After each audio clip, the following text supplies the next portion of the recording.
What's up? Welcome back to the Dance Dojo, and today I have another tip for you. We're going to talk about distance, so distance between you and your partner and why that's so important. I love principles, so these are concepts that apply to everything you do in salsa. So listen up, we're going to talk about distance today.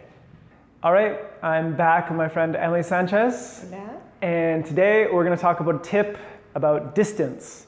So the distance between you and your partner when you're social dancing. So it's really common to see people dancing with a lot of space between them, and it's really not necessary. And if you get used to doing that, you're going to have a bad habit for when you start doing more complicated things or more difficult things. And if you have those bad habits, it's going to be really hard to switch them and then do that harder stuff if you're used to always having these big open spaces and bad habits about distance. So in general, you can be about, I don't know, call that elbow distance or forearm distance from your partner.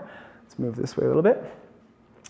And if you're in an open position, I mean, we don't dance like this normally. We normally dance with our hands. So you might open a little bit more, but right here is good. As long as your elbows aren't going behind your body, that distance. And sometimes we're gonna open and create space, but then once we open and create space, we want to find this distance with our partner again. So for example, we're dancing like this.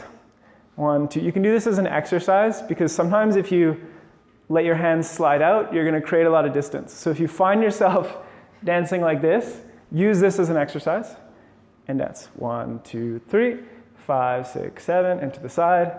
And this is also kind of a good exercise for feeling frame with your partner because you're closer together, and so your partner can kind of feel that movement in your frame as well. So I don't need to be any further away than this, because if I get further away, I'm not going to be able to start doing this arm work that I want to do.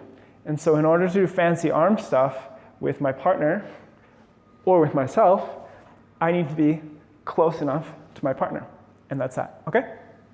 Now let's say we're dancing. We do an open. That's great. We're going to create an elastic sensation, but then after that, we're going to find each other again. So first, what I wanted to say, first I'll give you an example. Cross body lead, open, back spot turn. So we open, create the space, and then we find each other again. Okay? So when you're creating these elastic sensations, you don't need to go super far away from your partner. For example, if we're standing here and we both lean back, we have some tension in our arms. And we come forward, and we come back, come forward. But we're not super far away, but we've still generated a nice elastic sensation that we could use to dance. Okay? So you don't need to do this. 1, 2, 3, 5, 6, 7, and step really far away, straighten your arm completely, and take a big step back. Not necessary.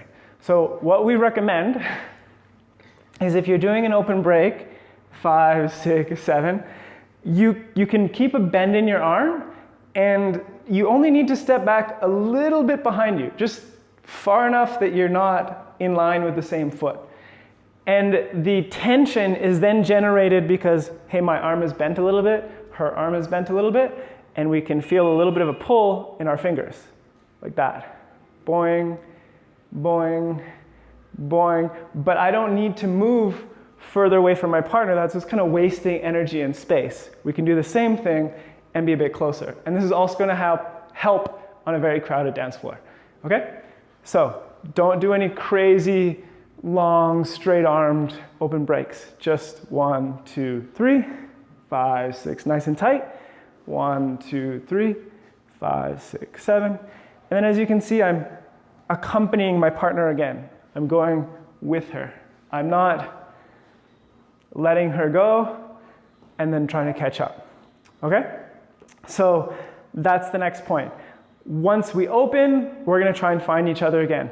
So even if I don't do a back spot turn, we open, and then I'm going to find this distance with my partner again. If I do a cross body lead, I'm going to follow her.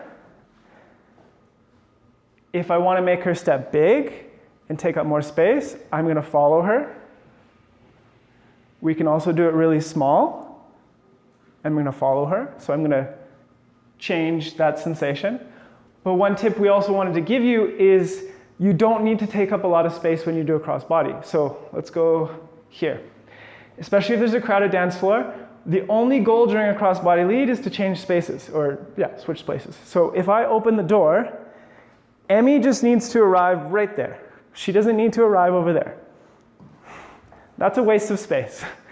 Especially if I'm a beginner and I'm not ready, and all of a sudden she walks way over there, and now we have this big space between us that I have to do damage control and try and catch up to her. So the ideal is just to arrive right there. So I'm going to open the door, and she arrives right there. That's it. Right there. So you don't need to do, for example, let's do a crossbody lead with an inside turn. You don't need to take up so much space. You only need to arrive right there. So nice and small steps. And that's the trick. I'd say 90% of the tricks of when you see all the pros doing everything that's crazy fancy and they make it look really easy, it's because it's really easy to do it when you only take up this much space. It's really easy to do difficult moves when you're close together and you don't have to work hard. Now imagine we try and do this, do the same thing, but she's far away from me, and then I have to move forward, and then I have to adjust. It doesn't work very well, okay? So, accompany your partner. If you're doing a crossbody lead, follow your partner. But as a follow, also know that you don't need to take big steps, okay? Because then I, as the lead, have to make up for that.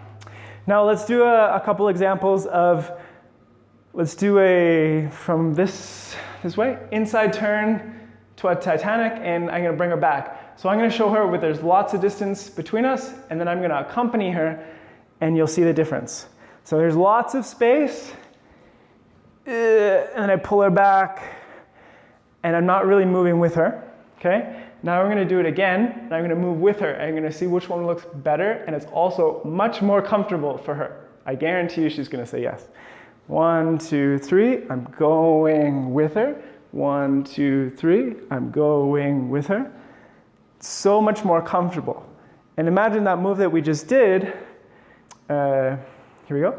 1, 2, 3, 5, 6, 7. When I walk with her, it's not gonna feel very good if I'm doing this. 1, 2, 3, and there's space behind us. Because one, I can't tell her to come out of it, and she doesn't feel my arm.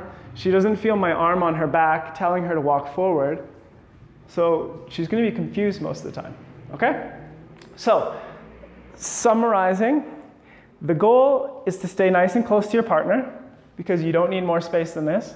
Staying close to your partner allows you to do crazy arm work and do things faster. And when you're doing a crossbody, nice small steps, you only have to arrive right there. If we're gonna do an open break, we find an elastic position or elastic connection, but then we come back and find each other. I'm back with my partner again. I'm following up. If I turn her, I'm moving with her. I'm not staying in place and letting her get far away from me, because then that's more difficult. And one more example, here's a very common move, inside turn to a wrap.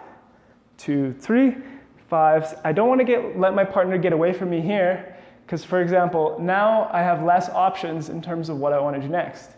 If I keep her nice and close, I can do things like this.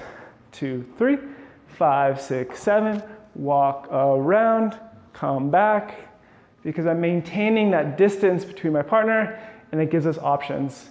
And it's more comfortable for me, it's easier for me, more comfortable for her. You can send your lead signals much more clearly, and then start doing more difficult stuff because you're not working as hard. So, there's your tip for today, distance. I hope you enjoyed that tip on distance and how to maintain it with your partner.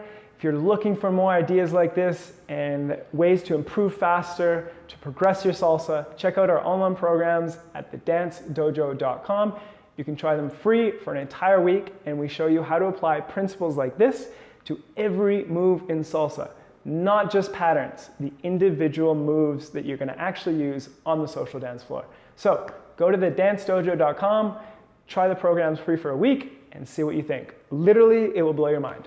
If you have any ideas for my next videos, throw them in the comments below, and I'll catch you in the next one. Peace.